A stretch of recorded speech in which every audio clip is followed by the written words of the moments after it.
In this video, we will show you how to replace your rear coil spring assemblies on this Honda Civic. This is part of the rear suspension located behind your rear wheels. Let's get into it. Okay friends, let's get started on our job. The first thing you want to do is safely raise and support the rear of the vehicle with the suspension hanging so the wheel can spin freely. Once you've done that, remove all 5 of your 19mm lug nuts, the hubcap, and the wheel.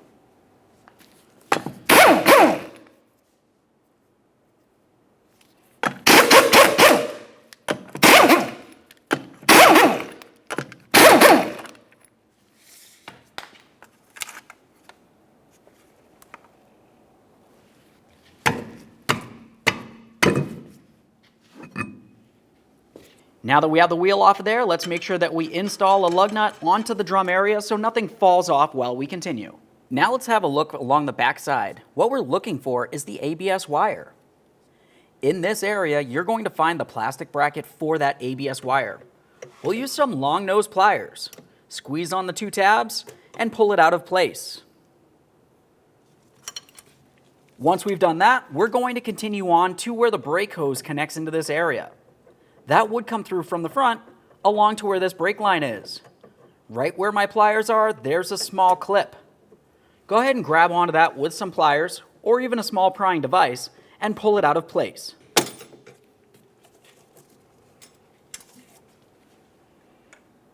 That's what that should look like right there. Give it a quick inspection and set it aside. At this point, we have a little bit of movement from that brake hose area. That's exactly what we need. Now let's move underneath the control arm. We're looking for the rear sway bar link. We need to remove the 14mm mounting nut that holds the link to the lower control arm. To remove this, we'll be using a 14mm wrench and a 5mm Allen head socket in the center here to hold the stud. It's common for this to be rusted. I'll just use a hammer and drive it in.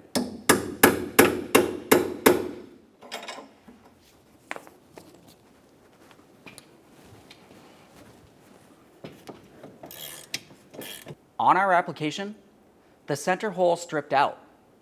What I had to do next was carefully use some locking pliers along the inside, grabbing onto the stud, but being extremely careful not to damage the boot on the sway bar link. Now I'll continue on with removing the mounting nut.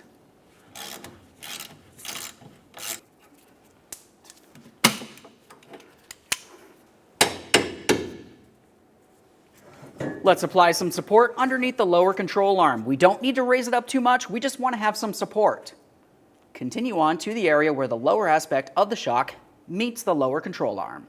To remove this, we'll be using a 14mm and carefully bringing the bolt out.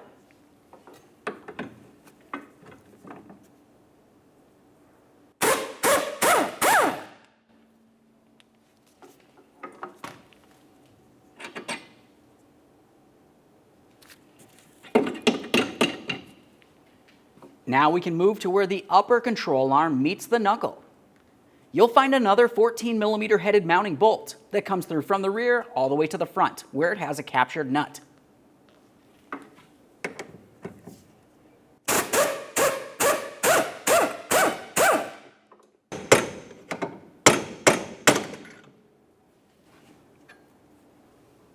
Now we can move up to where the brake hose connects to the body of the vehicle. We'll use a 12mm to remove this bolt, and that'll give us a little bit of movement from this area.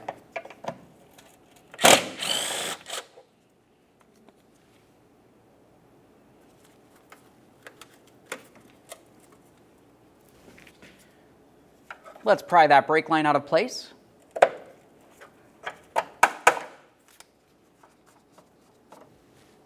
The next thing we will do is carefully start lowering down the lower control arm. As we do so, you want to pay attention to the coil spring itself. It's time to start removing it.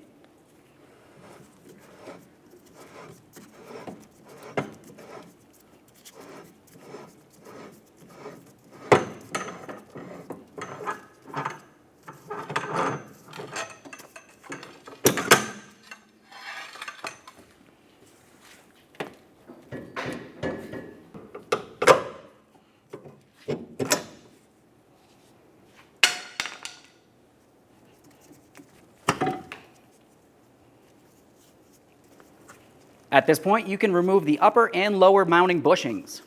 Inspect these as you remove them because you will be reusing them. And there it is, friends. All right, let's get ready for the installation of our brand new rear coil spring. Looking up along the top, you can see exactly where that coil ends. It's important to note. Now we'll have a look at that upper bushing. Generally on that bushing, you can see exactly where the original had ended. Let's align that and press this into position. Now that we've done the top bushing on the spring itself, let's continue on to the lower bushing. On this, you'll find that you have two little tabs that protrude down and out, and they're a little off-centered. If you were to look at the control arm itself, you have one hole closest to us, and then right up here. So we just want to make sure that we have that matched up and pressed into the proper position. Slide this down in here, put that there. At this point, we're going to have the control arm pulled down. This might be easiest with a second person. Let's have that down as far as possible. We want to make sure that we align the lower aspect of the coil spring, the very end, with the corresponding area where it needs to go, right along here. Now we'll start pressing this into position. This can be a little bit difficult. There we are. Let's just double check to make sure that we're properly aligned, and now we can release pressure from that control arm. The next thing you'll want to do is carefully start raising the lower control arm so you can put in the mounting bolt that holds the lower aspect of the shock to the lower control arm.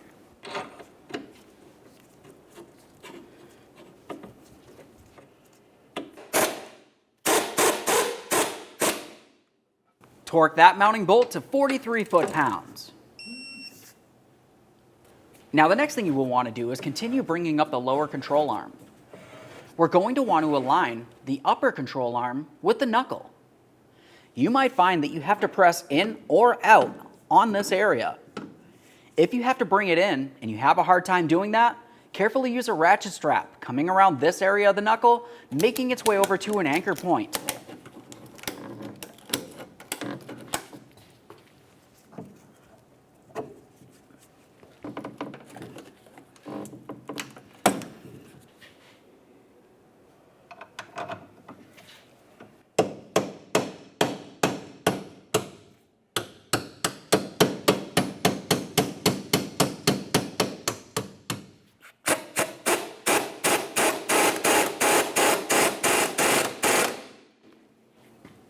Once you have this snug, torque it to 79.6 foot-pounds, approximately 80. If you had used a ratchet strap in this area, remove it now.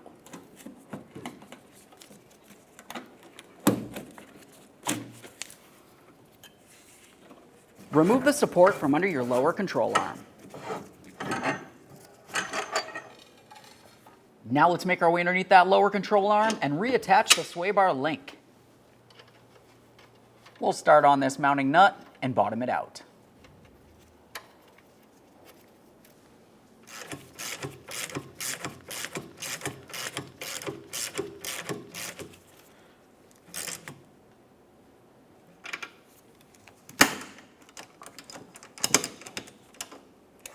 Torque that to 29 foot-pounds. Now we can reattach our brake flex hose. For this, you want to make sure you're using your locking clip in the proper direction. Have it so that the little tab that you can grab onto is facing rearward. We'll press that hose as far into the control arm as possible, making sure that we're exposing the locking groove.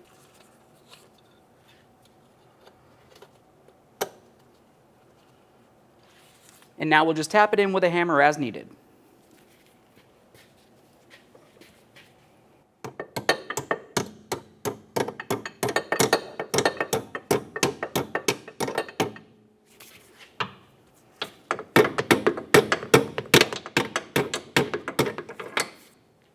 Double check to make sure that the flex hose is completely secured. Once you've done that, we'll continue on to the ABS wire plastic bracket. That will slide into this groove right here.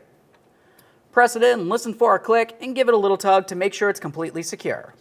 Let's follow that brake flex hose up to where the bracket is. We want to make sure that we have this mounted properly to the body of the vehicle. We also want to make sure that the brake line itself is properly aligned as well, so we'll make sure we have this clip lined up while we press everything into position.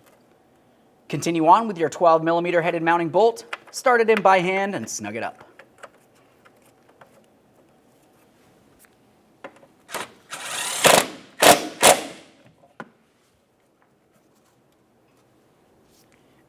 Let's move along to removing our lug nut. Okay, let's go ahead and reinstall that wheel.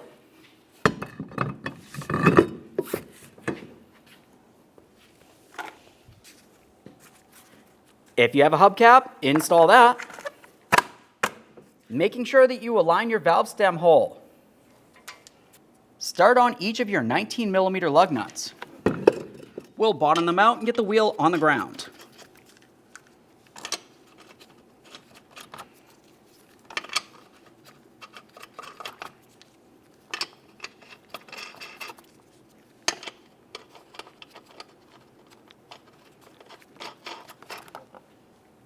Now we can bottom out each of these lug nuts in a crisscross manner.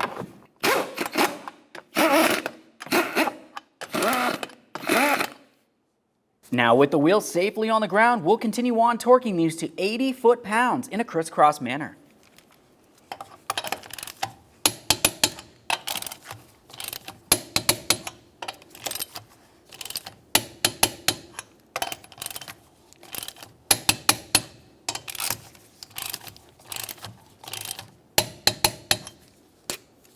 Torqued. Okay friends, we showed you how to install one side of your rear coil springs. The process will be the exact same thing for the other side of the vehicle. Once you've done that, go ahead and take your vehicle for a road test, make sure you don't hear any funny noises, and get yourself down to your local alignment shop. Thanks for watching. When only the best will do, demand TRQ. The only company that lets you view before you do. TRQ is committed to offering the highest quality aftermarket auto parts that are engineered for peace of mind. Thanks for using and viewing with TRQ.